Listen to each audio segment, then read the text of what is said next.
Spalvų istorijos.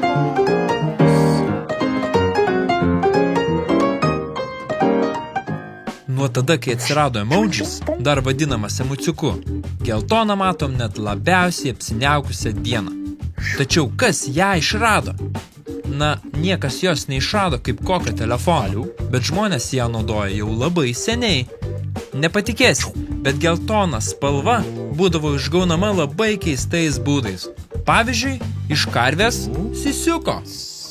Vėliava mūsų Lietuvos yra, emodžiai yra, kad jų veidukai yra tokie, kur būna linksmi, tai geltoni būna. Burgeris toks yra, bananas yra. Yra daug tų vaisių, net ir arbūzų yra geltonų kažkodėl. Šiaip tais emocijos būna irgi geltonos. Teigiama tokia džiaugsminga. Linksmas, liūdnas. Man dabar gal su džiaugsmu, su visom teigiamom emocijom. Man tik linksmom tokiom. Man tik linksmas. Nėra. Jeigu iš geltonos atimtumėm pavadinimą, neoniniai labiausiai tiktų. Šviesi, taip labiau tinka, nes šviesi tokia, ryški. Dar aukso spalva galėtų tikti. Geltona – viena iš 3 pagrindinių spalvų, kartu su raudona ir mėlyna. Ji labai mėgsta būti dėmesio centre, panašiai kaip tie tiktokeriai, kurie vaizdo įrašus kelia per pusryčius, pietus ir vakarienę. Geltoni taksi, kelio ženklai, autobusai, emoji veidukai – visi jie rėkia. Aš čia, pažiūrėk į mane. O kanarėlės ir kai kurie paukščiai geltoną mato dar geriau nei mes. Įsivaizduok, paukščio akimis pasaulis turbūt atrodo kaip viena didelė citrina. Viskas prasidėjo prieš 17 000 metų. Žmonės urvuose piešė gyvūnus ochra, natūraliais žemės milteliais. Tai tokie seni dažai. Atrodo, kad ugnį mes pirmą nupiešėm, o tik po to išmokom ją užkurti. Na gerai. Gal truputį perlenkiam, bet mamutai tikrai buvo piešiami ochra. Nebuvo nei flomasterių, nei pieštukų. Tiesiog geltona žemė, plus riebalai, lygų dažai. Urviniai menininkai. Senovės egiptiečiai irgi mėgo geltoną. Jie jiems priminė auksą ir saulę. Dievų veidai buvo piešiami tokie spindintis, kad greičiausiai reikėjo saulės akinių, kad galėtume juos pažvelgti. Bet ne viskas, kas šviečia, yra saugu. Vienas geltonas dažas, išgaunamas iš akmens, vadinosi orpimentas. Jis buvo labai gražus, tad atrodė kaip tikras auksas. Bet jame slėpėsi arseno, labai pavojingos medžiagos. Jei jos įkvėpsi, gali pavirsti, kaip čia pasakyti, labai nelaimingų tapytojų.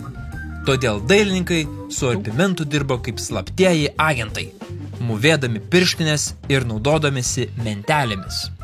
Kai kurios senos knygos ir ikonos net dabar turi būti liečiamos su apsauga. Ir ne todėl, kad jos brangios, o todėl, kad gali būti pavojingos.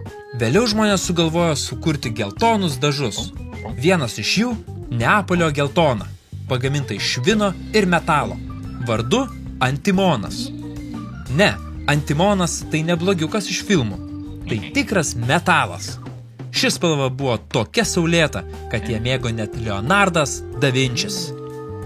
Man taip atrodo, kad čia aš kaip matau, čia yra švarkeliukas, tas toksai žalias ir yra 2 namai ir upę matau. Čia vakaras toks atrodo. Ir ten yra 3 namai kažkodėl. Ir tie namai atrodo kaip kažkokie tuneliai. Ir labai mažai, nes galbūt, kad kalnuota vieta. Toks vienas kalnas ir kokie 5 kalnai ant viršaus. Šitam paveiksle atrodo, kad žmogus, kad ir rugis nuėjamas su dalgiu.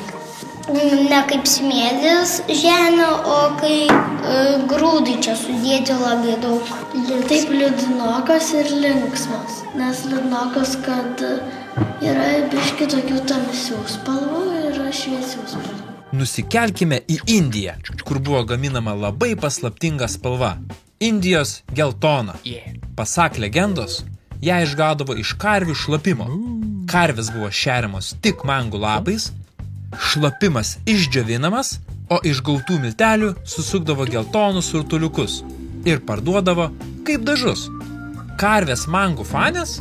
Ne visai, bet žmonės tai tikrai buvo geltonos spalvos fanai. O štai garsusis dailininkas Vincentas Van Gogas buvo visiškai pakvaišęs dėl geltonos. Jo paveiksluose saulėgrąžos, kėdės, net kambariai buvo geltoni.